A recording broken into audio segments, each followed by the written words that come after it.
The mountain doesn't forgive. It doesn't compromise. At 8,500 feet, the Hindu Kush range sits like a broken jaw against the Afghan sky, all teeth and bone in frozen malice. The ridge is a knife edge of stone and ice, barely wide enough for a body to lie flat, and that's exactly what she's doing. Lyra Kane is 24 years old. She hasn't slept in 68 hours. Her lips are cracked and bleeding. Her hands shake from cold and exhaustion. Ice crystals have formed in her hair.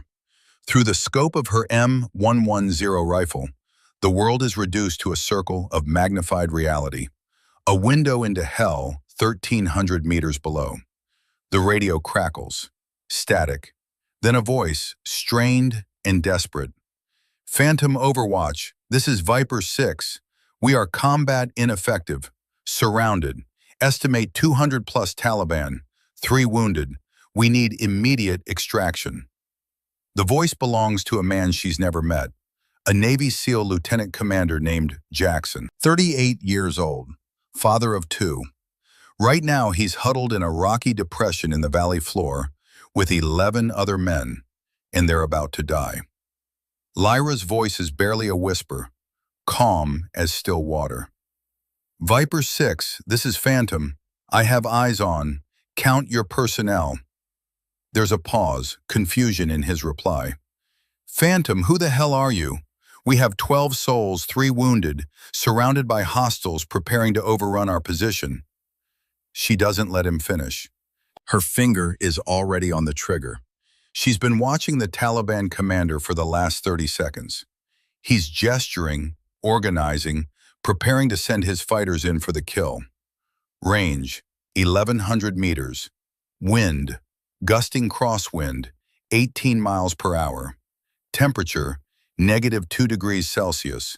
Barometric pressure falling. She does the math in 2 seconds. Breath in, breath out. Natural respiratory pause. The rifle cracks, sharp, precise. A sound that echoes off the mountain walls and disappears into the vast indifference of the sky. 1,300 meters away, the Taliban commander drops like a puppet with cut strings. Headshot, clean. The radio erupts. Contact! Sniper! Where the hell did that come from? Phantom, was that you? Where are you? Lyra's voice doesn't change, still calm, still quiet. Viper 6, you have 11 fighters remaining in the immediate threat zone. Stay low, keep quiet, I'll handle this. She doesn't wait for a response. She's already acquired the next target. Another leader trying to rally the scattered fighters. Range, 1,200 meters. Wind shifting, mirage dancing in the scope. Second shot, second kill. The Taliban are shouting now, spinning in circles, searching for a threat they cannot see. Their enemy is invisible, a ghost on the mountain, the voice of God. For the next 72 hours, Lyra Kane will not sleep. She will not eat. She will drink the last of her water on hour 40 and spend the remaining 32 hours in stages of dehydration that will later require IV fluids and hospitalization. She will fire 37 rounds and score 37 hits. She will hold off more than 200 enemy fighters with nothing but a rifle, a scope, and a will that refuses to break. When the extraction helicopters finally arrive and pull the 12 SEALs out of that valley, all 12 will be alive. Wounded, traumatized, but breathing. One of them, a chief petty officer with gray eyes and a face like weathered granite, will look up at the ridge from the door of the Chinook. He'll see a tiny silhouette against the dawn sky, a figure collapsing from exhaustion, and he'll raise his hand in a slow, deliberate salute toward the mountain. Her name will not appear in any official report. The mission will be classified. The 12 men she saved will spend the next 6 years trying to find out who she was. But right now, in this moment, as the scope reticle settles on a third target and her finger begins its slow press on the trigger, Lyra Kane whispers 4 words to herself. 4 words that will define her. 4 words that will haunt her. Not today. Not them. The rifle cracks again. Text appears on screen, white letters on black. 72 hours, 12 lives saved, one shooter. This is her story before anyone knew her name. The Mojave Desert is a furnace. It bakes the earth. It bleaches bones. At 107 degrees Fahrenheit, the air itself becomes a physical force, pressing down on everything, distorting vision, making the distant mountains shimmer and waver like a mirage. The range known as the Cauldron sits in the heart of the Fort Irwin National Training Center, a vast expanse of sun-scorched concrete and sun-blasted sand designed for one purpose: to separate the truly skilled from the merely competent. Today it hosts the annual Joint Special Operations Command Precision Rifle Symposium. Nearly 200 of the military's finest marksmen have gathered here. Rangers, Green Berets, Marine Raiders, Navy SEALs, the best of the best. Their rifles gleam in the brutal sunlight. Custom-built instruments that cost more than most people's cars.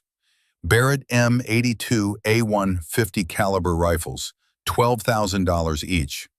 Accuracy International AXMC rifles in .338 Lapua Magnum, $9,000. Remington MSR rifles with Schmidt and Bender optics, $15,000. Carbon fiber stocks, match-grade barrels, titanium actions. These are not weapons. These are works of art. Mechanical poetry. The men who carry them have the swagger to match. Combat patches on their uniforms. Deployment beards. The easy confidence of warriors who have seen the worst the world has to offer and walked away. And then there's Lyra Kane. She arrives in a 2015 Ford F-150, paint faded by too many desert suns, driving alone. She parks at the far end of the lot, away from the cluster of expensive trucks and tactical SUVs. When she steps out, she's wearing a standard Army combat uniform, clean but showing wear. No combat patches, no decorations, no badges of honor. The name tape on her chest reads Kane, the rank on her collar, Sergeant, 3 stripes. She opens the truck bed and pulls out a soft rifle case.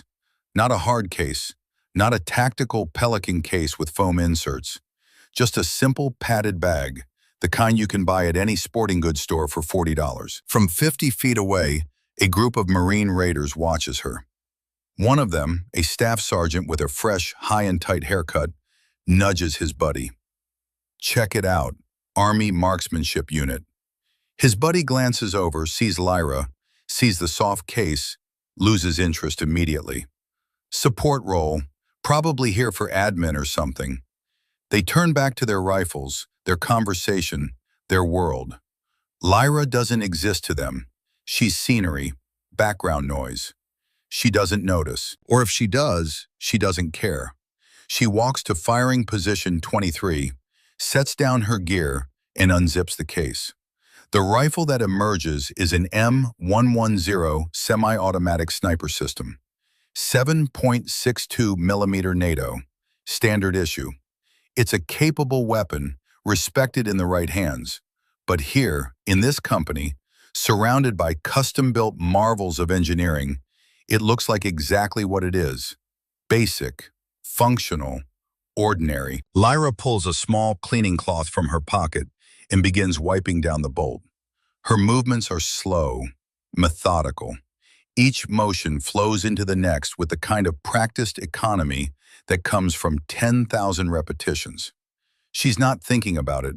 Her hands know the ritual. Oil the bolt, check the extractor, inspect the firing pin. 30 feet away, Master Sergeant Dalton Reeve is holding court. Dalton is 39 years old, 6 feet 2 inches of Marine Corps muscle and swagger. He has a voice that carries, a laugh that booms, a presence that demands attention.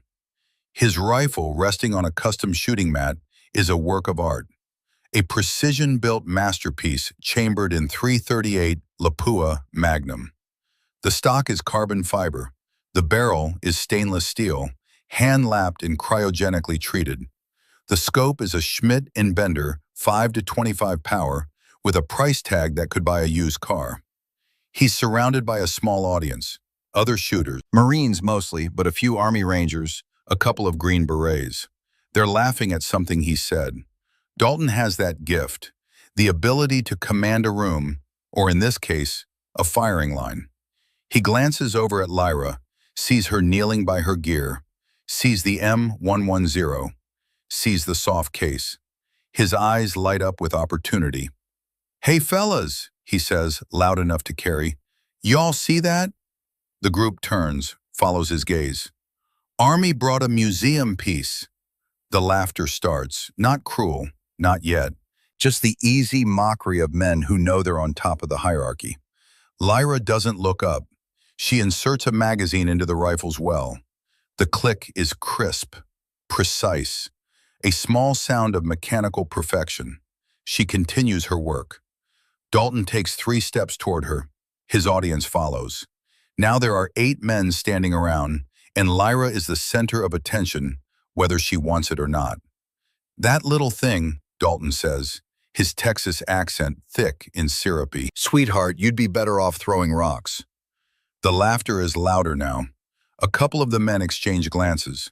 One shifts uncomfortably, but doesn't say anything.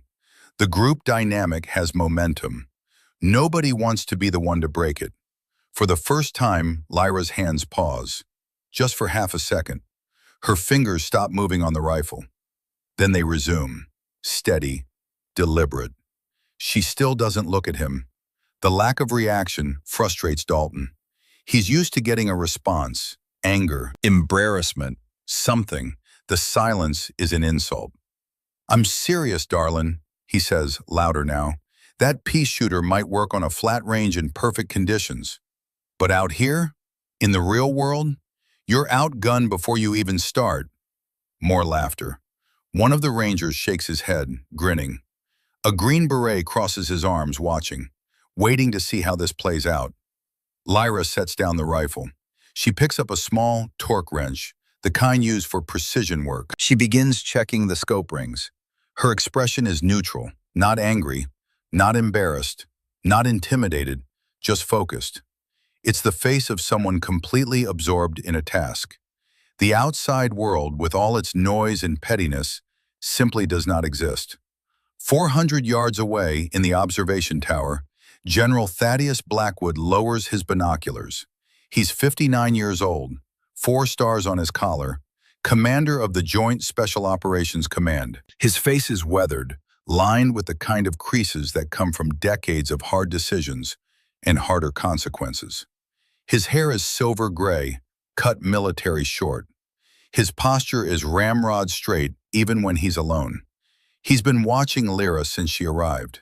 He watched her park away from the crowd, watched her pull out that soft rifle case, watched her kneel down and begin her ritual with the kind of quiet professionalism that most of these operators will never understand. And now he's watching Dalton Reeb make a fool of himself.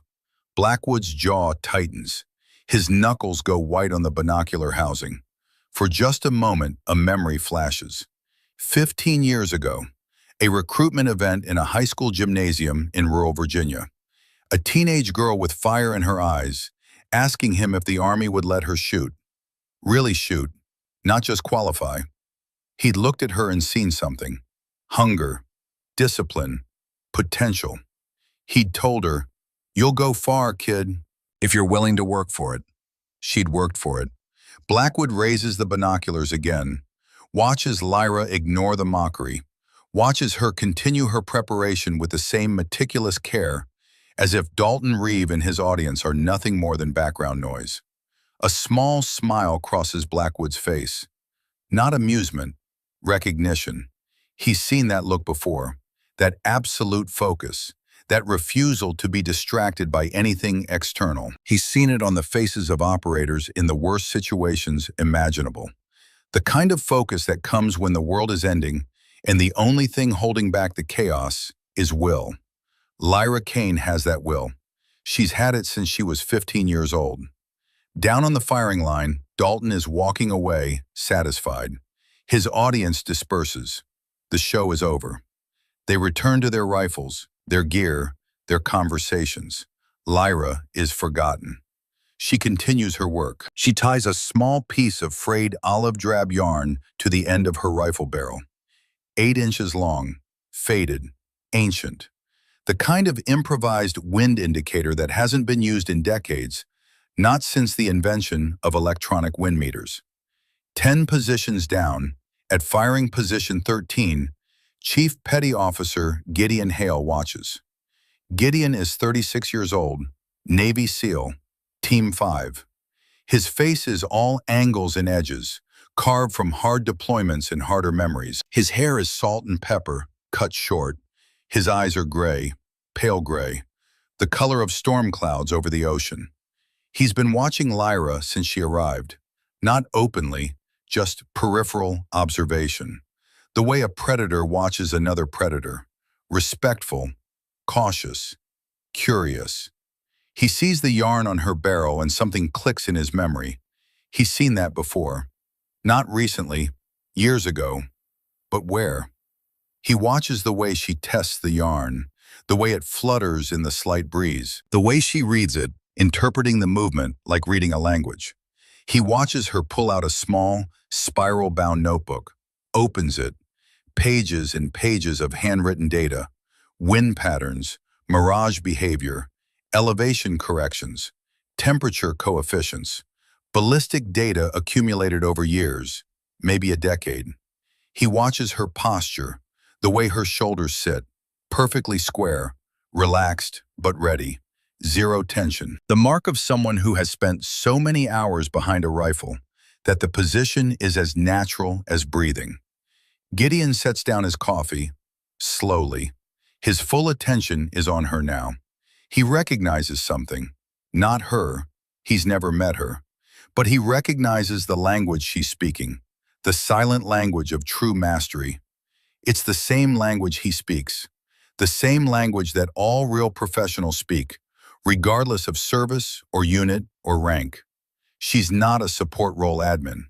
She's not here to observe. She's a shooter, a real shooter. And that rifle, that standard issue M110 that Dalton mocked, is about to teach a lot of very confident men a very hard lesson. Gideon leans back, crosses his arms, and waits. The public address system crackles to life. The voice of the range master, a grizzled Army Sergeant Major with 30 years of experience, echoes across the cauldron. All shooters, listen up. We are green for the final event, the Serpent's Tooth. Report to the firing line for briefing in 5 minutes. I say again, 5 minutes. A ripple goes through the assembled shooters. Conversations pause. Men straighten. The Serpent's Tooth is the reason most of them are here. It's the final test, the impossible challenge, the one that separates legends from everyone else. Lyra closes her notebook, slides it back into her pack. She stands, stretches briefly, and walks toward the gathering crowd at the center of the range. Dalton is already there, front and center, rifle in hand. His audience has reformed around him. They're talking about the challenge, running calculations, arguing about wind calls and elevation holds. Confident, loud. Lyra stops at the edge of the crowd, doesn't push forward, just stands, listens. The range master steps up onto a small platform. He's holding a clipboard. His face is sunburned, deeply lined. He looks like he was carved from the same rock as the mountains behind him. All right, listen close. I'm only saying this once. The crowd quiets. The Serpent's Tooth consists of 7 targets, ranges from 800 meters to 2,000 meters. You'll engage them in sequence. You have a 10-minute time window from your first shot. Wind in the valley is variable, 6 to 18 miles per hour. Direction changes with the thermals. If you can't handle that, withdraw now. No shame. He pauses, looks around. 8 shooters immediately step back. Their rifles can't reach 2,000 meters. They know it. Better to withdraw with dignity than fail publicly. Targets 1 through 6 are standard, steel plates, 12 inches to 18 inches, partially obscured by terrain. You'll need to read the mirage. Wind is your enemy. Another pause. He looks at his clipboard. Target 7, 2,000 meters. That's 2,187 yards, 1.24 miles. The target is a 12-inch steel plate, white painted. At that range, with this wind, most of your rifles are at the absolute edge of their capability. Some are beyond it. Bullet drop will be in the neighborhood of 600 inches. That's 50 feet. Wind drift could be 20 inches or more. Mirage will lie to you. Thermals will betray you. The crowd is dead silent now. Everyone is doing the math in their heads. Everyone is checking their dope cards, their ballistic calculators. This is not a shoot for score, the range master continues. This is a test of capability, of discipline, of whether you can make the impossible shot when it matters. Questions? Nobody speaks. Good. Sign-up sheet is on the table. We'll run shooters in order. First shooter in 10 minutes. He steps down. The crowd surges toward the table. Dalton is first. Of course he's first. He picks up the pen and signs his name with a flourish. Big, bold letters. Major General Dalton Reeve, USMC. He sets down the pen and turns to his audience, grinning. That's why you bring a real cannon to a gunfight, boys. Laughter, backslaps, confidence. And then, through the crowd, Lyra Kane steps forward. She doesn't push, doesn't shove, just waits patiently for a gap, then moves through it. She picks up the pen. The laughter dies. Every eye is on her. She writes in small, precise handwriting. SGTL Kane, USA. Sets down the pen, turns, walks back to position 23. For 3 full seconds, nobody moves. Nobody speaks. Then Dalton laughs. But it's different now. There's an edge to it. Uncertainty.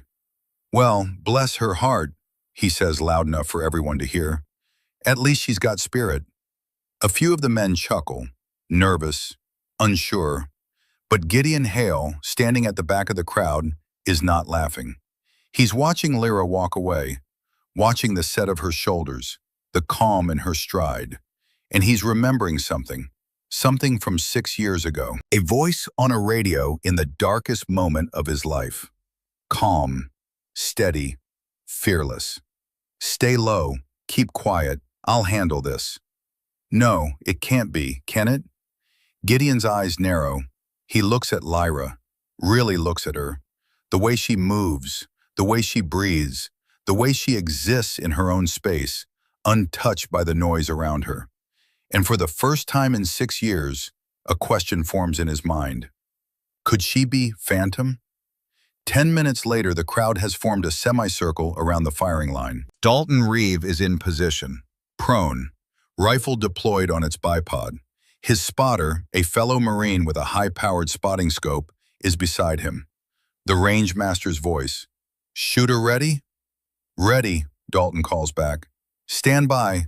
3, 2, 1. Commence firing. Dalton's first target is at 800 meters, an 18-inch steel plate partially hidden behind a berm.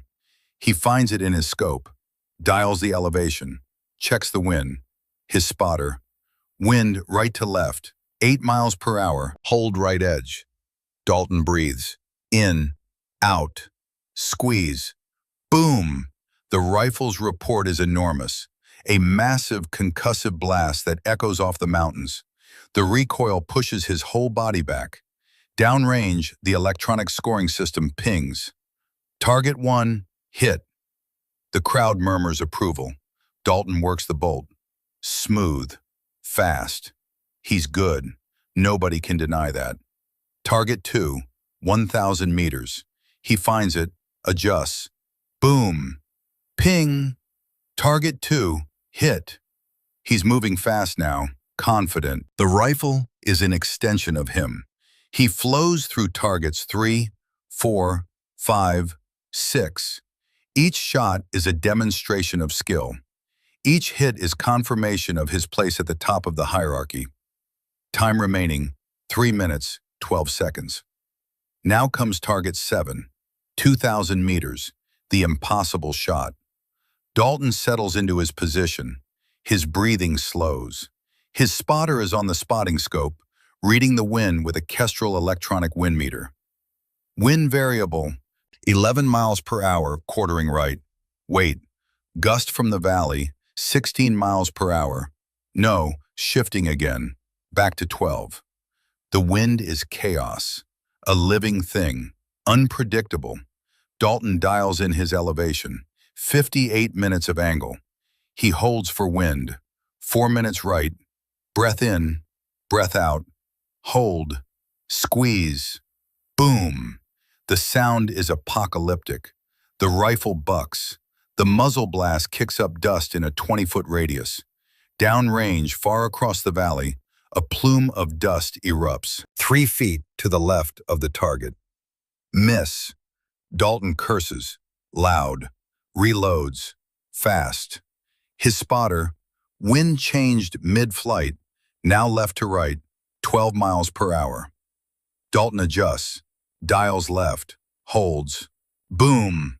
Another miss, this time high, 2 feet above and 1 foot right. God damn it! The timer beeps. 10 minutes. Time's up. Dalton stands. His face is flushed, frustration etched into every line. But he masks it quickly, shrugs, turns to the crowd with a grin that doesn't quite reach his eyes. Wind's a bitch today, fellas. 2,000 meters in these conditions? That's a lottery ticket. The crowd nods, sympathetic, understanding. It's the wind, always the wind. Nobody can fight the wind. Dalton walks off the line. Score, 6 out of 7 targets. Respectable. Expected. The range master calls, "Next shooter, Sergeant Kane, you're up." The crowd shifts, rearranges. Nobody's leaving. They want to see this. Not because they expect success, but because failure is always interesting. Lyra walks to the firing line. No hurry, no hesitation. She kneels, sets down her pack, pulls out her rifle. She lies down behind the M110. Her body melts into the position. Not forced, not strained, just settles, like water finding its level. She closes her eyes for 3 seconds, centers herself. When she opens them, the world has changed. Everything external falls away. There's only the rifle, the targets, the wind. The range master. "Shooter ready." Lyra's voice is quiet, calm. "Ready. Stand by. 3, 2, 1. Commence firing." Target 1, 800 meters. Lyra's breathing is slow, rhythmic. 8 seconds in, 8 seconds out. Through the scope, she watches the mirage, watches the heat waves dance across the valley floor, waits for the pattern to stabilize. There, her finger begins its slow press on the trigger. Not a pull, not a jerk. A gradual increase of pressure until the shot breaks. Crack, not a boom, a crack, sharp, precise. Ping. Target 1, hit. She doesn't pause. The M110 is semi-automatic. She doesn't need to work a bolt. Just reacquire. Find the next target. Target 2, 1,000 meters. The yarn on her barrel flutters. Right to left wind, 6 miles per hour. She holds left. Crack. Ping. Target 2, hit. The crowd is quiet now, watching. Target 3, 1,200 meters. Crack.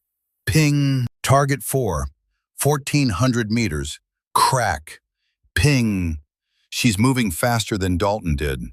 The semi-automatic rifle gives her an advantage. No bolt manipulation. No break in her rhythm. Target 5, 1,550 meters. Crack. Ping. Target 6, 1,600 meters. Crack. Ping. 6 for 6. Flawless. Time remaining, 4 minutes, 8 seconds. And now, target 7, 2,000 meters, 1.24 miles. The crowd holds its breath. Lyra studies the target through her scope. The white plate is a tiny speck, barely visible, wavering in the heat mirage like a ghost. She does the math. Bullet drop was 7.62 NATO at this range, over 700 inches. Wind drift, unpredictable. The round will go transonic around 1,800 meters. It will lose stability, start to tumble. This rifle cannot make this shot. The physics don't allow it. She knows this. She fires anyway. Crack. Downrange, far across the valley, dust kicks up. 6 feet to the right of the target. A ranging shot.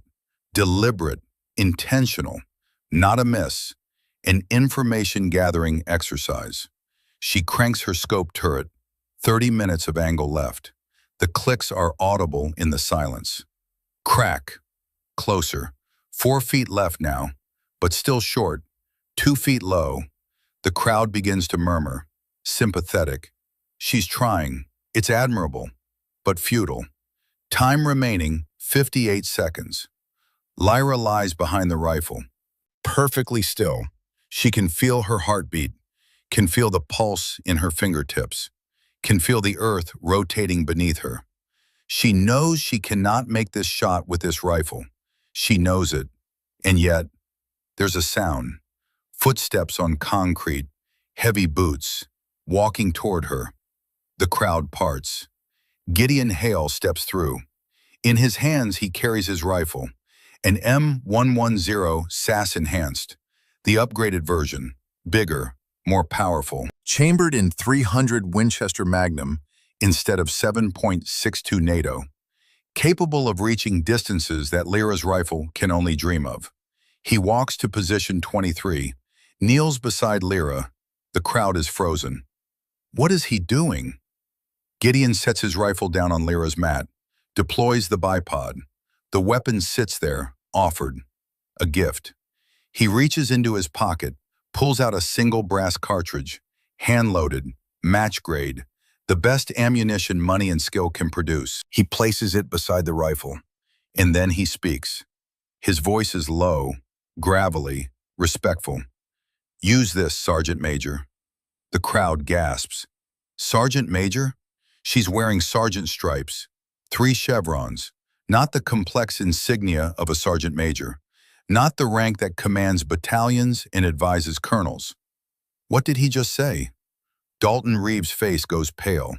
Confusion spreads through the assembled shooters like wildfire. Lyra looks up at Gideon. Their eyes meet, and in that moment, a memory surfaces. 6 years old, hidden in classified files. A voice on a radio in the darkest night. Stay low, keep quiet, I'll handle this. Gideon's eyes are wet, not crying, but close. I've been looking for you for 6 years, he says quietly. Phantom. Lyra's expression doesn't change, but something flickers in her eyes. Recognition, acknowledgement. She gives one small nod. Gideon stands, steps back, crosses his arms, and waits. The crowd is in chaos now, whispers, questions, confusion. But General Thaddeus Blackwood, 400 yards away in the observation tower, is smiling. Finally they're going to understand. The world narrows to a single point of focus. Lyra Kane's hands move to the M110 SAS Enhanced. Not her rifle, Gideon Hale's rifle, a weapon she's never touched before. Yet her fingers find the bolt, the safety, the trigger guard as if they've known this rifle for 1,000 years. Muscle memory transcends the specific tool. A master pianist can play any piano. A master surgeon can use any scalpel. A master sniper can shoot any rifle. She chambers the single brass cartridge. The bolt slides forward with a metallic click that seems to echo across the entire range, despite being barely louder than a whisper. The sound of finality, of commitment, of a decision made. Time remaining, 42 seconds. The crowd has gone silent. Not the silence of anticipation, the silence of shock, of cognitive dissonance. Sergeant Major. Gideon called her Sergeant Major. But she's wearing sergeant stripes, 3 chevrons. The math doesn't add up. The hierarchy doesn't make sense. Dalton Reeves stands at the back of the crowd, arms crossed, face a mask of confusion giving way to something else. concern, the first whispers of doubt. Lyra settles her cheek against the stock of the SASS. The polymer is warm from the sun. The rifle is heavier than her M110. Different balance, different feel, but the fundamentals remain the same. Physics doesn't care which rifle you're using. Gravity pulls the same. Wind pushes the same. The earth spins the same. Through the scope, the target reappears, 2,000 meters distant. A 12-inch white circle against tan earth. It wavers in the heat mirage like a reflection on disturbed water. Her breathing slows, deepens. 8 seconds in, hold. 8 seconds out, hold. The rhythm of a resting heartbeat. The rhythm of absolute calm. The yarn on her barrel flutters. She watches it with peripheral vision, reads it like a language. Right to left, 12 miles per hour. No, shifting. Now left to right, 14. No, gusting, back to 10. The wind is alive, chaotic, unpredictable. Most shooters would wait for it to stabilize, wait for a lull, a pocket of calm. Lyra doesn't wait. She reads the chaos, finds the pattern within it. The wind isn't random, it follows rules. Thermals rising from the valley floor, air currents channeled by the mountain walls. It's a dance, complex, but learnable. She's been learning it for 6 years. Her internal voice, calm and methodical, runs the calculations. 300 Winchester Magnum, muzzle velocity 2,900 feet per second. Ballistic coefficient of the hand-loaded match-grade bullet, 0.715. Range, 2,000 meters. Elevation, 58 minutes of angle. Bullet drop, 640 inches, 53 feet. Wind drift at this distance with current conditions, 18 inches right, no. Thermal rising from valley floor will push left, compensate. Net drift, 12 inches right. Coriolis effect, northern hemisphere. Shooting east, 2 minutes of angle right. Spin drift, always right with right-hand twist barrel, 1.5 minutes.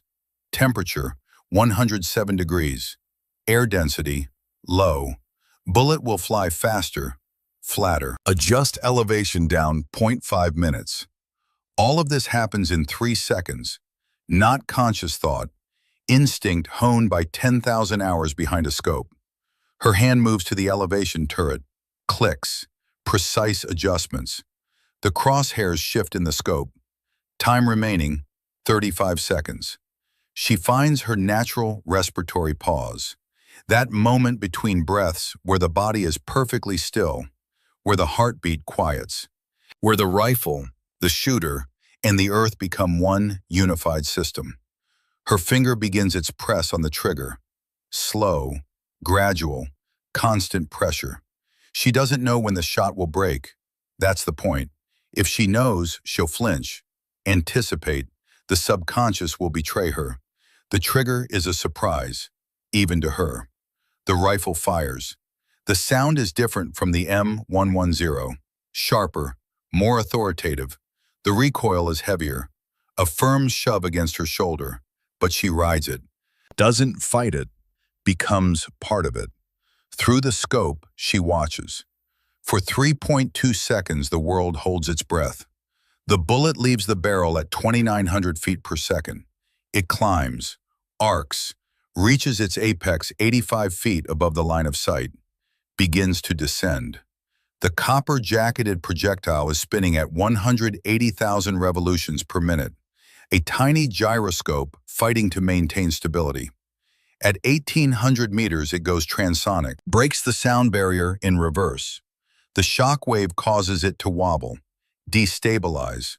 For a fraction of a second, it's a coin spinning in the air, ready to tumble. But the hand-loaded bullet is perfectly balanced. The rifling was perfect. The launch was perfect. It holds. The wind catches it, pushes right. Then a thermal from the valley floor pushes left. The forces cancel. The bullet continues on its path. 2,000 meters downrange, the white steel plate waits. Lyra watches through the scope.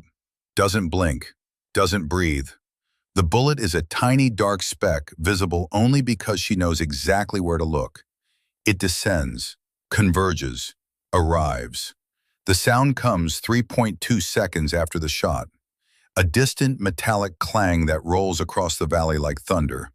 Clear, unmistakable, final. The electronic scoring system, designed with a slight delay to account for the speed of sound at this distance, announces in its synthesized female voice, Target 7, hit, center mass, time elapsed, 9 minutes, 58 seconds. Silence. Not the silence of anticipation, not the silence of shock, the silence of disbelief, the silence of 100 assumptions shattering simultaneously. For 4 full seconds, nobody moves, nobody speaks, nobody even breathes. Dalton Reeves' mouth is open, literally hanging open. His face has gone pale beneath his sunburn. His eyes are wide, uncomprehending. The impossible just happened. The laws of physics just bent. The hierarchy of the world just inverted. Around him, other shooters are frozen in similar states of disbelief. A Green Beret has removed his hat and is staring at it as if it might provide an explanation. A Ranger has both hands on top of his head, eyes closed, shaking his head slowly. A Marine is laughing, not joy, shock manifesting as sound. Gideon Hale stands with his arms crossed, a tight smile on his weathered face. His eyes are wet, not crying, but close. After 6 years of searching, of wondering, of trying to find the woman who saved his life, he's finally found her.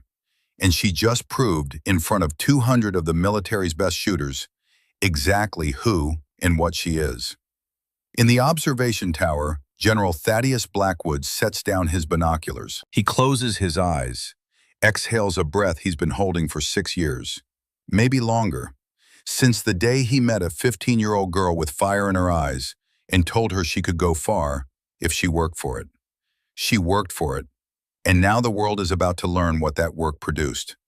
Blackwood stands, straightens his uniform, begins walking toward the stairs that will take him down to the firing line. On the range, the spell breaks. Someone in the crowd whispers, "Holy shit," someone else. "Did that just happen?" A Ranger turns to the man next to him. "Tell me you saw that. Tell me I'm not hallucinating from the heat." "I saw it. 2,000 meters, one shot, cold bore on a rifle she's never fired before." "I saw it." The murmurs spread, grow, build into a wave of sound. Not applause, not cheers, just the sound of men trying to process something that doesn't fit into their understanding of reality. Lyra remains prone behind the rifle. She's already clearing it. Safe the weapon. Remove the magazine. Lock the bolt back. Check the chamber. The ritual of safety. Automatic. Ingrained. She sits up, looks at Gideon, extends the rifle toward him. Gideon shakes his head. "Keep it." "Chief, I can't." "You can. You will." His voice is firm, final. "That rifle just made history. It belongs with the shooter who fired it." Lyra hesitates, then nods, sets the rifle carefully on her mat. The crowd is starting to recover now, starting to react. A few men begin to clap, slow, uncertain, not sure if applause is appropriate or if they're witnessing something more solemn. But before the applause can build, before the crowd can fully process what just happened, a new sound cuts through the noise. Footsteps, heavy, purposeful, authority in every step. The crowd turns. General Thaddeus Blackwood is walking across the active firing line.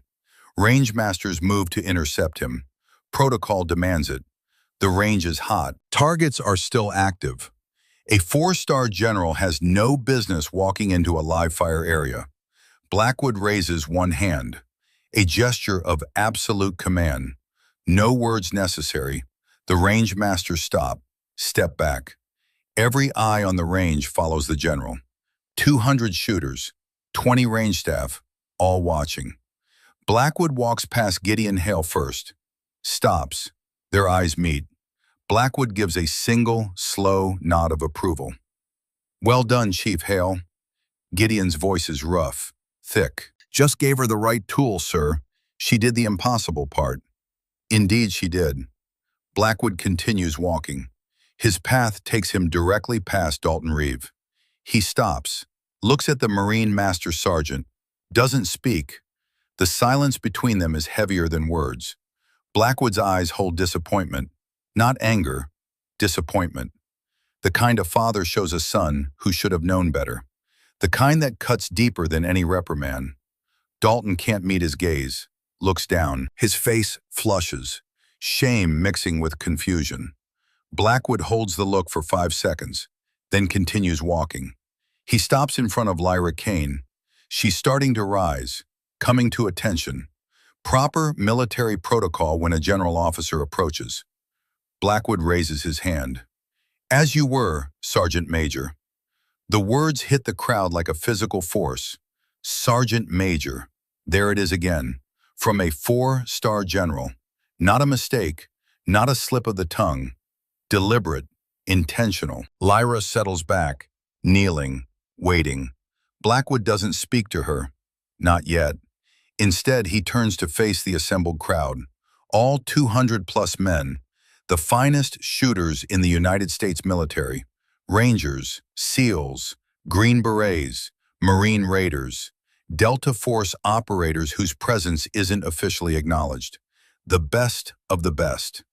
His voice when he speaks isn't loud, doesn't need to be. It carries the weight of 4 decades of command, of hard decisions and harder consequences, of authority earned through blood and sacrifice. For the last 3 days, he begins, his voice like gravel rolling down a mountain. I have heard a lot of talk. Pause. Let it sink in. I have seen a lot of expensive rifles. Another pause. His eyes sweep the crowd. I have witnessed a lot of pride. The word hangs in the desert air, heavy, accusatory. Some of it earned. Pause. Most of it not. A few men shift uncomfortably. Nobody speaks. We come to these symposiums for a purpose. To test our skills. To push the limits of our craft. To learn from the best. Blackwood's voice hardens, goes cold. But we also come to learn humility. To understand that skill isn't measured in dollars spent or equipment carried.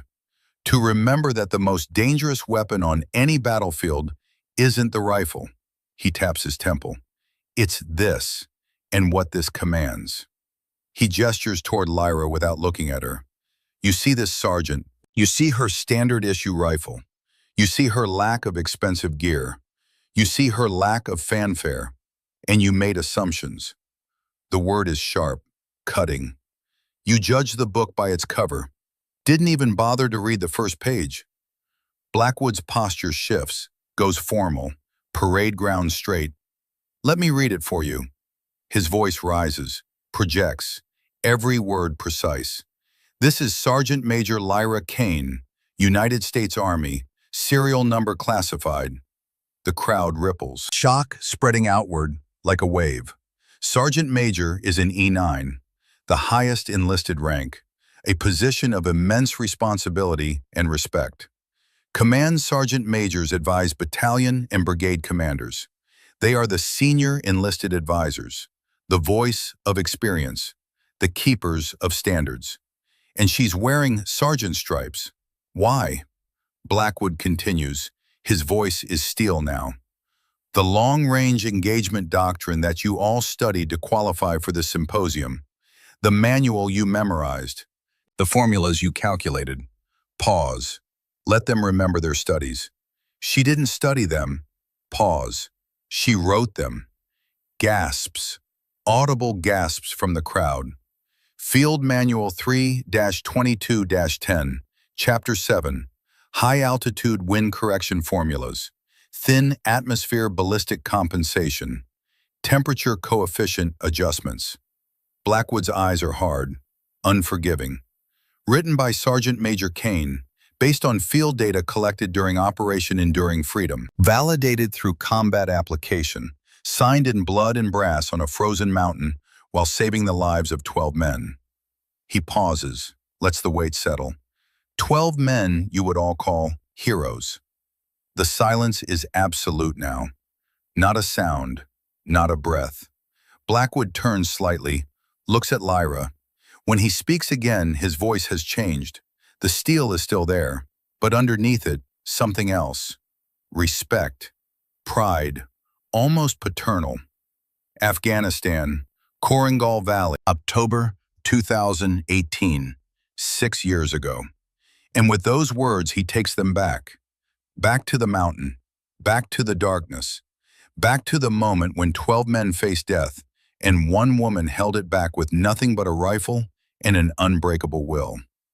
A 12-man SEAL reconnaissance team was compromised, ambushed by over 200 Taliban fighters. 3 wounded, no cover, no extraction possible. Weather had closed in, no air support, no quick reaction force. They were alone, surrounded, combat ineffective. Blackwood's voice drops, quiet now, forcing the crowd to lean in, to listen. For 72 hours they were hunted. For 72 hours they held that position against impossible odds. Pause. They survived because of one sniper, one guardian angel on a ridge 1 mile away. For 3 days and 3 nights she held back an army, never sleeping, never eating, rationing water that ran out after 40 hours, firing in conditions that would make today's challenge look easy. He looks at Gideon. Every time the enemy massed for an assault, a shot would ring out from the heavens, and their leader would fall. Blackwood's voice rises again. The enemy called it the voice of God. They thought they were being hunted by a demon, by a curse. They broke, they fled, abandoned the siege. 200 fighters scattered by one shooter they never saw, never located, never engaged. He turns back to the crowd. That demon, that voice of God, points at Lyra, was a 24-year-old sergeant named Lyra Kane. The revelation lands like an artillery show. Men step back, physically step back, as if the information has mass, weight, physical force. Blackwood isn't finished. The extraction team found her collapse from exhaustion and dehydration, hypothermic, frostbite on her fingers. She'd been firing for so long in such cold that she damaged the nerve endings in her trigger finger. She spent 2 weeks in a field hospital. His voice goes quiet again, reverent. The 12 men she saved went home to their families, went home to their children, went home to their lives. He looks at Gideon. Chief Petty Officer Gideon Hale was one of those 12. Every head turns to Gideon. He stands straight, doesn't hide. Tears are running openly down his face now. He doesn't wipe them. He spent 6 years searching for the woman who saved his life, trying to find Phantom Overwatch, trying to say thank you. Blackwood's voice cracks, just slightly, just enough to show he's human. Today, he found her. Gideon steps forward, comes to attention, renders a slow, perfect salute toward Lyra. Lyra, still kneeling, returns it. The moment hangs, frozen, sacred. Then Blackwood does something that will be remembered for the rest of these men's lives. He comes to attention, perfect posture, shoulders back, chin level, eyes forward, and a 4-star general, commander of Joint Special Operations Command, renders a slow, crisp, heartbreakingly respectful salute to a non-commissioned officer kneeling on the ground. Sergeant Major Lyra Kane, his voice thick with emotion. It is the highest honor of my career to share this range with you. Lyra looks up, meets his eyes, and for the first time, emotion breaks through her calm exterior. Her eyes glisten. Not tears, but close. She returns the salute. Her hand trembles, just slightly. They hold the salute, General and Sergeant, 4 stars and 3 chevrons, separated by rank, united by respect. 5 seconds, an eternity. Then Blackwood drops his salute. Lyra drops hers. And the crowd erupts. Not polite applause, not golf clap respect. A roar, a wave of sound, shouting, whistling, Grown men, hardened warriors, cheering like children at a championship game. Standing ovation. Every single shooter on their feet, clapping until their hands hurt. Some have tears running down their faces. Some are laughing. Some are just shaking their heads in wonder. Dalton Reeve stands at the back, not clapping, not moving. His world has been inverted. Everything he thought he knew about hierarchy, about status, about what makes a warrior great, has just been shattered. He looks at his expensive rifle, his custom gear, his pride, and he feels small. Blackwood turns back to the crowd, raises one hand. The applause dies. Instantly, that's the power of command. Gentlemen, he says, today you received a master class, not in shooting, in humility, in respect, in understanding that true excellence doesn't announce itself, it demonstrates itself. He looks around, making eye contact, ensuring every man feels the weight of his words. I suggest you learn from it. He turns, walks back toward the observation tower. The crowd parts for him. Silent, respectful. As he passes Dalton, he doesn't look at him, doesn't acknowledge him. The absence of attention is worse than any rebuke. The crowd begins to disperse. Slowly, men move in clusters, talking in low voices, processing, trying to fit this new information into their understanding of the world. Gideon approaches Lyra. She's standing now, packing her gear with the same methodical care she showed at the beginning. Ma'am, he says, his voice is rough, raw. I've wanted to thank you for 6 years. Lyra doesn't look up, continues packing. You already did, Chief. You gave me your rifle. That rifle is yours now, I insist. She looks at him, really looks at him, studies his face, the scars, the gray hair, the lines of hard years.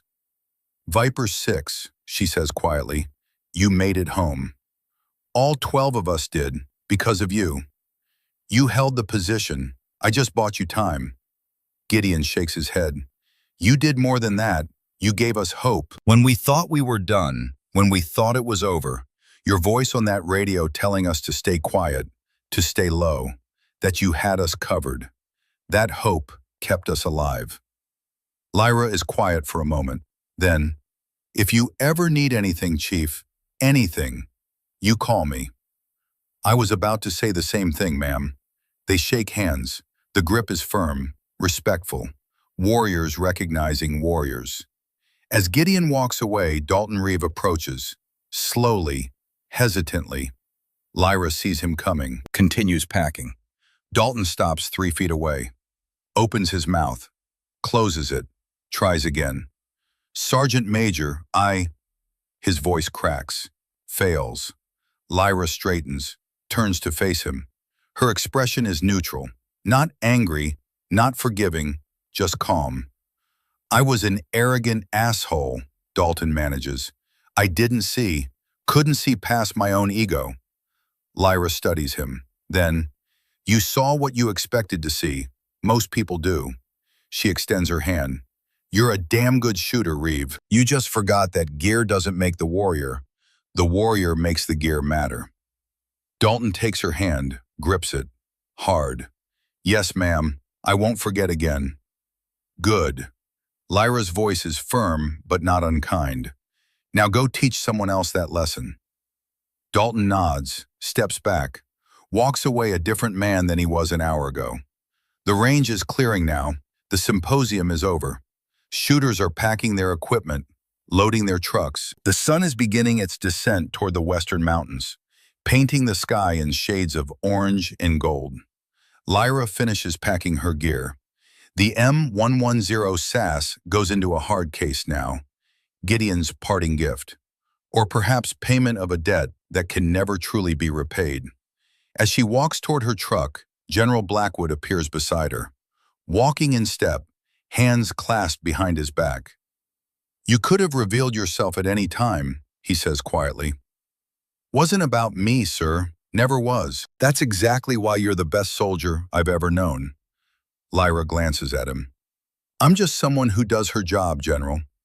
No, Blackwood stops walking, turns to face her. You're the standard, the example, the proof that excellence doesn't need to announce itself. It just needs to exist. They stand there for a moment, general and sergeant major, mentor and student, old friends. Take care of yourself, Lyra. You too, sir. She continues to her truck, loads her gear, drives away.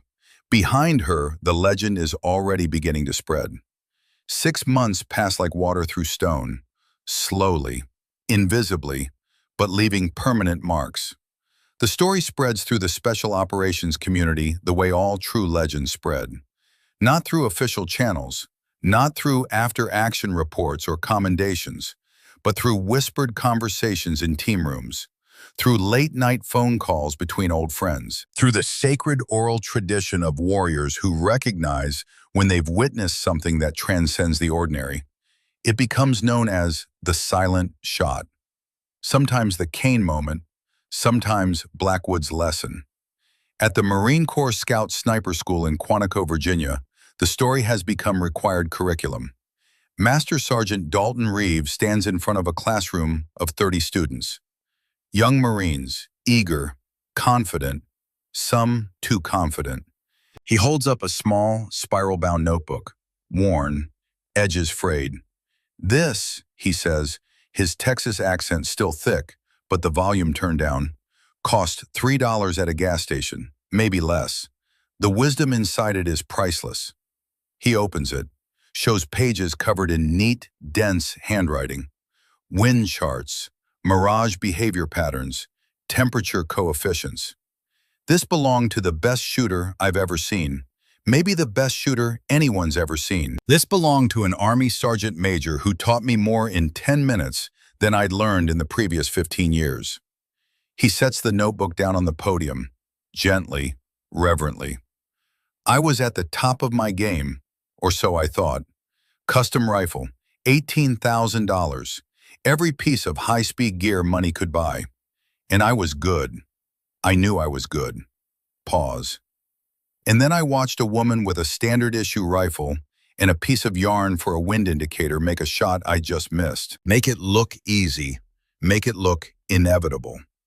The students are silent now, listening. I'd spent the morning mocking her, making jokes, playing to an audience, because I saw her gear and assumed I knew everything I needed to know about her capabilities.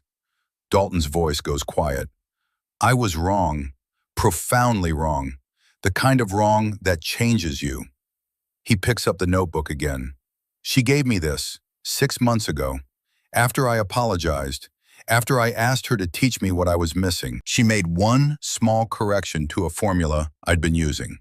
One adjustment, and my accuracy at extreme distance improved 30%. He sets the notebook down again.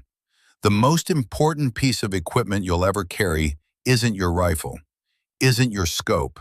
He taps his temple. It's this, and the humility to keep filling it with knowledge, from anyone, anywhere, regardless of their rank or their gear or whether they fit your expectations. At the Naval Special Warfare Center in Coronado, California, another piece of the legend is being preserved. In the main hallway sits a glass display case. Inside it, mounted on custom brackets with museum-quality presentation, is a rifle. M110 SAS Enhanced, semi-automatic sniper system, chambered in .300 Winchester Magnum. The metal shows wear. The stock has scuff marks. It's been used. Hard. A brass plaque beneath it reads, "The Silent Shot, 2,000 meters, Sergeant Major Lyra Kane, USA Fort Irwin, California, June 2024. Below that, in smaller text, loaned by CPO Gideon Hale to SGM Kane for one shot. She kept the rifle. He kept his life. A fair trade. 2 young SEAL candidates stand in front of the case. You believe it? One asks.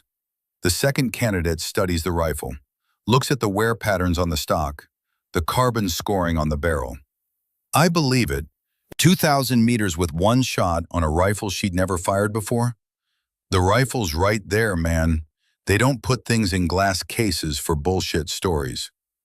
Back at Fort Irwin, where the legend was born, the range has changed. Firing position 23 now has a sign. Simple, understated, metal bolted to a wooden post. Kane's Perch, firing position 23. Every sniper who comes through Fort Irwin knows what it means. They seek it out. Take their qualification shots from that exact position. Some bring small tokens, challenge coins, unit patches. Leave them at the base of the sign. On a cold November morning, 1 year after the silent shot, a new class of Army snipers is conducting qualifications. Private First Class Sarah Vega stands behind a rifle at 1,700 meters. 22 years old, from a small town in New Mexico. She's been at the top of her class academically, but on the range, under pressure, she freezes. The instructor, a grizzled Sergeant First Class, kneels beside her. "Vega, you're thinking too hard." She doesn't look at him. "Sergeant, I just need to." "You need to trust your training. Stop trying to be perfect and just execute." "I can't afford to miss, Sergeant. Everyone's watching." The instructor points to the sign. Kane's Perch. "You know that name?" Vega nods. "Sergeant Major Kane. Made some kind of legendary shot here. 2,000 meters. One shot. Rifle she'd never fired. In front of 200 of the best shooters in the military. After spending the morning being mocked and dismissed." Pause. Everyone was watching her too. Everyone expected her to fail. The pressure on her was 1,000 times what you're feeling right now. What did she do? She ignored the pressure, ignored the audience, ignored everything external, got into her own headspace, did the work, trusted her training. The instructor stands. "You've got this, Vega. Stop performing for an audience and just shoot." He walks away. Vega takes a breath, looks at the sign, thinks about a sergeant major who refused to let other people's expectations define her performance. She settles behind her rifle, finds her breathing rhythm, reads the wind, calculates the solution, and shoots. The target pings, center mass. She shoots again. Another hit. Again, again, again. 6 targets, 6 hits. When she stands up, the instructor nods. "That's how it's done, Vega. Welcome to the club." Present day, November 2025, 18 months after the silent shot. The Blue Ridge Mountains of Virginia stand eternal against a gray autumn sky. At a remote training facility tucked into a valley between 2 peaks, Lyra Kane stands before a class of 25 sniper students, mixed service, Army, Marines, Air Force, even 2 Navy SEALs. Mixed gender, 5 women, 20 men. Mixed experience. What unites them is potential. Lyra stands on a slight rise, overlooking the valley where targets are positioned at ranges from 800 to 1,800 meters. Her M110 SASS, the rifle Gideon gave her, rests on a bipod beside her. "Marksmanship," she begins, her voice carrying in the still mountain air, "is not about the rifle, not about the scope, not about the technology." She picks up the rifle, holds it out. "This is a tool, expensive, well-made, capable, but ultimately just a tool. It has no value without the operator." Sets it down. "The rifle is an extension of your will. The bullet is your message. Your job as a sniper is to deliver that message with absolute clarity." She walks along the line of students, makes eye contact with each one. "Some of you are here because you want to be the best. Some are here because you were told to be here. Some are here because you think it looks cool or sounds impressive." Pause. "I don't care why you're here. I only care about one thing. Are you willing to do the work?" A young male student, cocky, raises his hand. "Sergeant Major, I've been shooting since I was 6, won state competitions. I'm a natural." Lyra stops, looks at him. "What's your name, specialist?" "Thompson, Sergeant Major." "You think you're a natural shooter, Thompson?" Yes, Sergeant Major, I've always had a gift for it. Lyra nods slowly. Interesting perspective. Tell me something, Thompson. Do you think I'm a natural shooter? The student hesitates, senses a trap, but his confidence carries him forward. Based on your reputation, Sergeant Major, I'd say yes. Wrong. The word is flat, final. I'm not a natural anything. I've fired approximately 400,000 rounds in my career. I've spent over 10,000 hours behind a scope. I've logged wind data in 67 different geographic locations. I've failed more shots than you've attempted. She walks closer to him. Natural talent is a myth, a lie people tell themselves to avoid confronting the truth. What truth, Sergeant Major? That excellence is built, not born. That mastery requires suffering. That the difference between good and great is 10,000 hours of deliberate practice when nobody's watching and nobody's applauding. The student looks down, chastened.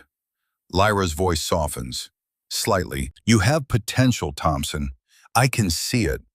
But potential means nothing without work, without humility, without the willingness to be wrong 1,000 times so you can be right when it matters.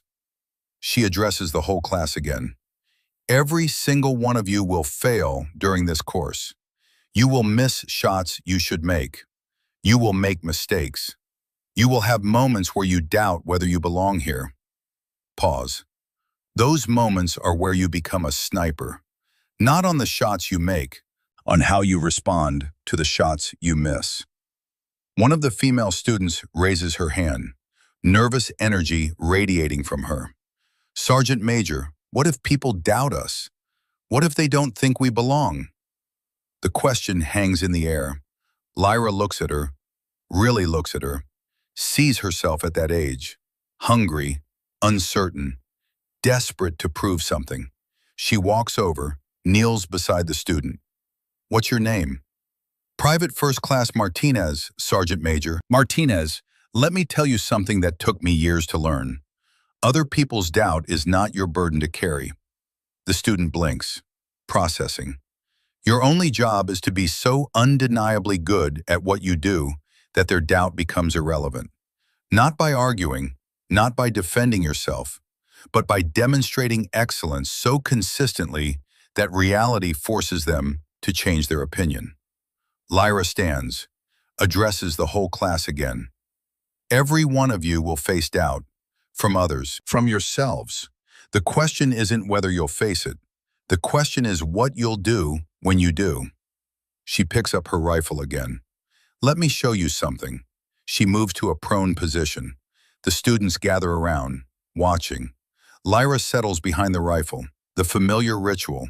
Breathing slows. Body relaxes. Mind sharpens. Target at 1,400 meters. Wind left to right. 8 miles per hour. Gusting to 12. Temperature 51 degrees. Humidity 62%. Barometric pressure 29.8. She doesn't use a calculator, doesn't check a chart, just closes her eyes, runs the numbers in her head. Elevation 32 minutes of angle. Wind hold 2 minutes right. She opens her eyes, settles into the scope, finds the target. A 12-inch steel plate barely visible in the gray afternoon light. Breath in, breath out. Natural pause, trigger press, crack. 3 seconds later, the distant ring of steel on steel echoes back across the valley. The students erupt in spontaneous applause. Lyra stands, chambers another round, looks at Martinez. Your turn. The young woman's eyes go wide. Sergeant Major, I've never shot past 1,000 meters. Then today you learn. Lyra guides her into position. Helps her with body alignment, breathing, scope picture. Same target, same conditions, but I'm not going to give you the solution. You're going to calculate it. Martinez's hands shake slightly. The pressure is immense. Everyone watching. What's the first thing you need to know? Lyra asks quietly. Range to target. Good. What else? Wind speed and direction. Keep going. Martinez talks through the problem, out loud, step by step. Lyra corrects small errors, reinforces correct thinking, guides without taking over. Finally, I think I have it, Sergeant Major. You think or you know? Martinez swallows. I know. Then send it. The young woman settles, breathes. The rifle cracks. Downrange, dust kicks up. 2 feet left of the target. Miss. Martinez starts to apologize. Lyra cuts her off. Don't apologize. Adjust. You know where your round went. You know where the target is. What's your correction? Martinez thinks. 1 minute right. Then make it. The student adjusts, fires again. This time the steel rings. The class erupts. Martinez sits up, eyes wide, disbelief and joy mixing on her face. Lyra smiles. Small, genuine. Welcome to the profession, Martinez. That's how it's done. The afternoon continues. Each student takes a turn. Some hit, some miss. All learn. As the light begins to fade and the class prepares to head back to barracks, one of the older students, a staff sergeant with multiple combat deployments, approaches Lyra. Sergeant Major, can I ask you something? Go ahead, Staff Sergeant.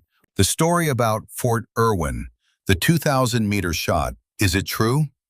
Lyra looks at him, considers the question. Why do you want to know? The staff sergeant shifts his weight. Because if it's true, it changes how I think about what's possible, about what can be achieved with discipline and preparation. And if it's not true, then it's still a good story. But stories aren't the same as proof. Lyra nods, respects the honest answer. She walks to her rifle case, opens it. Inside, mounted on the foam lining, is a brass casing, larger than the 7.62 rounds in her current rifle. 300 Winchester Magnum. She hands it to him. This is the casing from that shot. I kept it, not as a trophy, as a reminder. Of what, Sergeant Major? That impossible is just a word, not a limit. When the fundamentals are mastered, when the preparation is complete, when the will is absolute, the word impossible loses its power. The staff sergeant holds the casing carefully, reverently. Can I ask what happened to the rifle? The one you borrowed? Chief Hale gave it to me, said it belonged with the shooter who made it legendary. Where is it now? In a display case in Coronado, where it can inspire the next generation.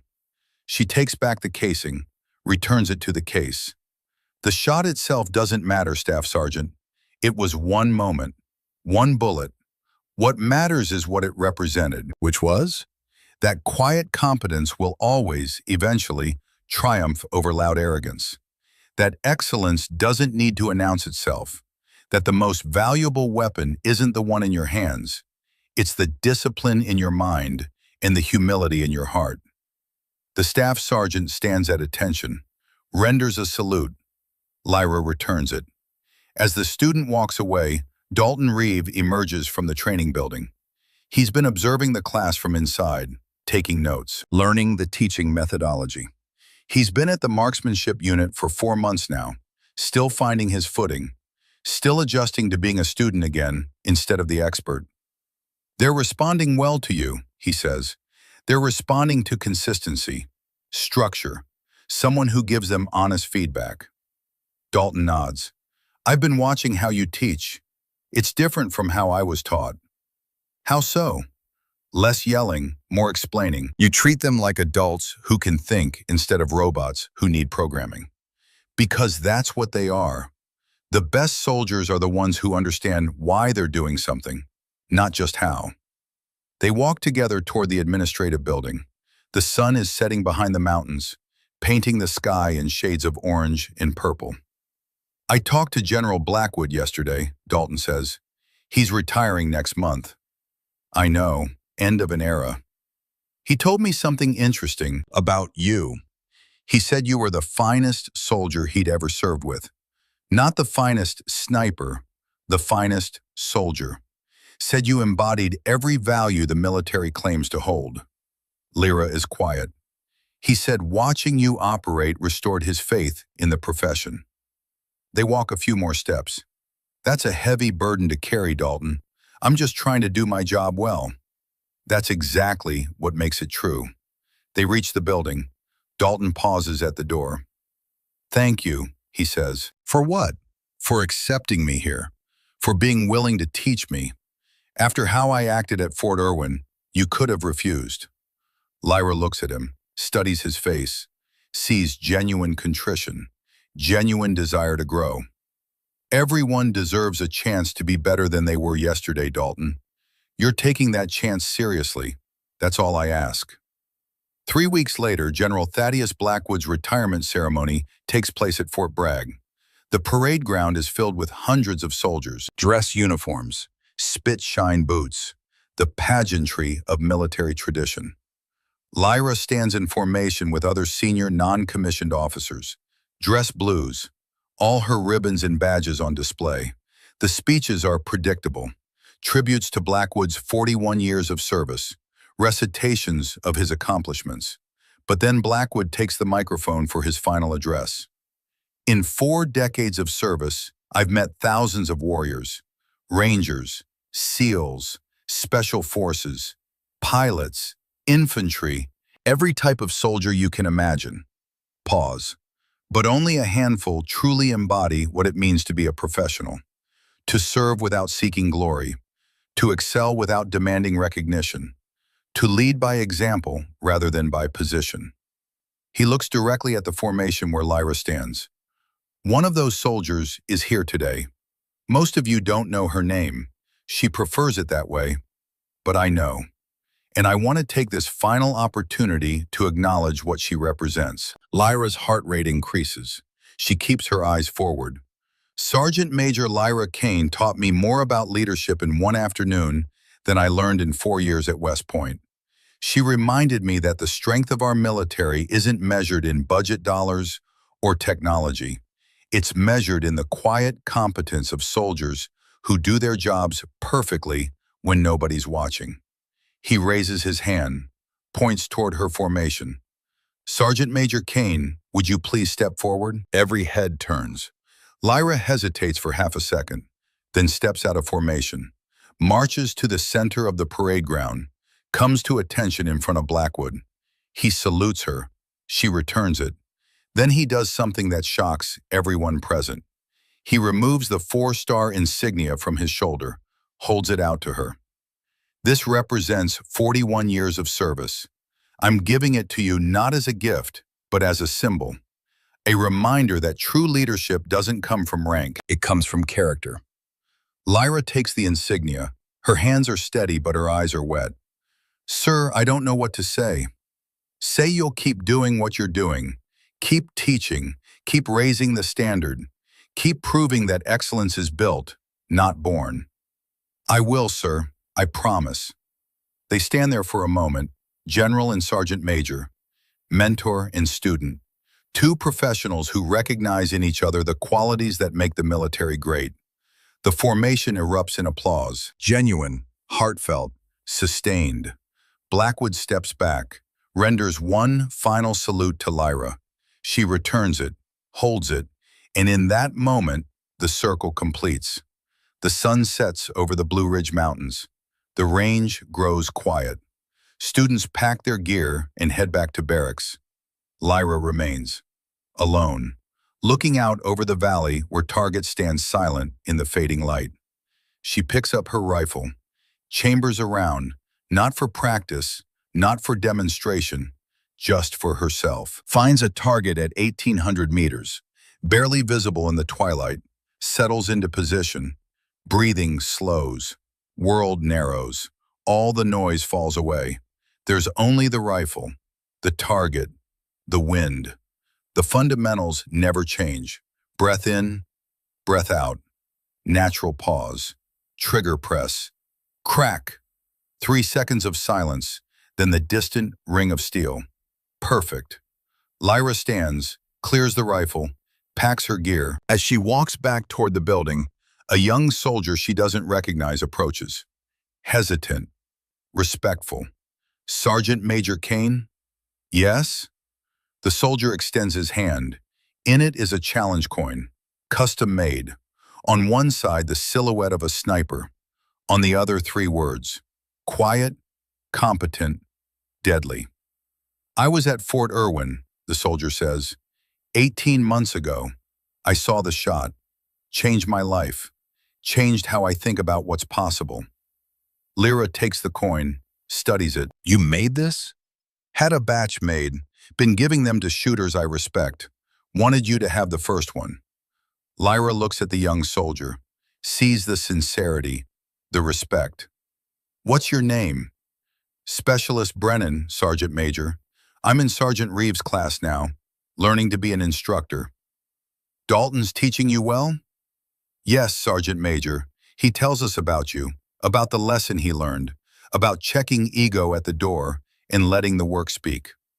Lyra nods slowly. Holds up the coin. Thank you, Specialist. I'll keep this. It's an honor, Sergeant Major. He salutes. She returns it. He walks away.